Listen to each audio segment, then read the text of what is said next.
Salut à tous, aujourd'hui on parle d'égout, de radioactivité, de sale gueule avec Chaude, un film de Douglas Cheek datant de 1984. Commençons par le pitch, des disparitions mystérieuses se multiplient dans le quartier de Soho à New York. Bizarrement, les autorités semblent étouffer cette affaire, mais le capitaine Bosch tente de mener l'enquête, d'autant que sa femme fait partie des victimes. Menant ses investigations parmi les clochards du quartier, dont certains vivent dans de sinistres réseaux de souterrains, il rencontre un révérend déterminé à comprendre ce qui se passe, et le photographe George Cooper, qui fait au même moment un reportage sur les clochards. Les vagabonds semblent effrayés par des créatures monstrueuses qui hantent les sombres profondeurs de l'underground. Avec son titre kitsch bien dans le genre des années 80, ce film a enthousiasmé bien des fans du film d'horreur lorsqu'il passa sur...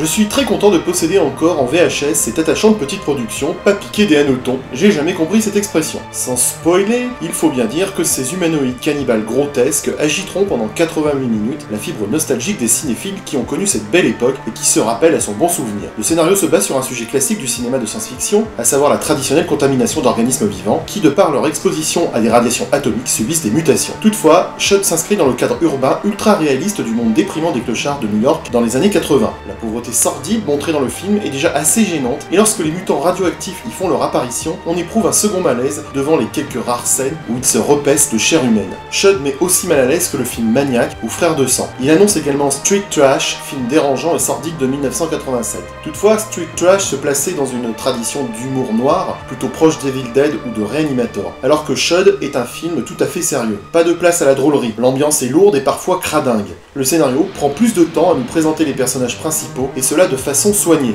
Le flic pugnace, le révérend déterminé à faire éclater la vérité, le bureaucrate gros bâtard de sa mère, et le photographe curieux.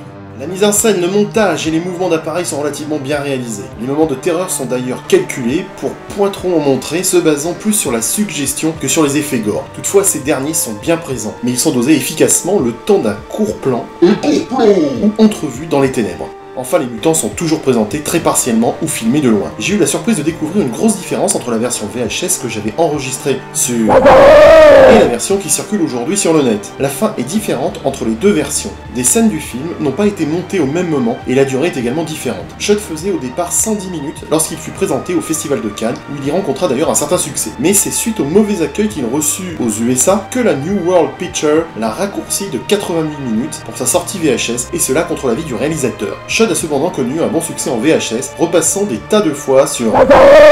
au point qu'il a même eu le droit à une suite, Chud 2. Le film n'a rien à voir avec le premier et ressemble plus à une comédie horrifique nanardesque de série Z.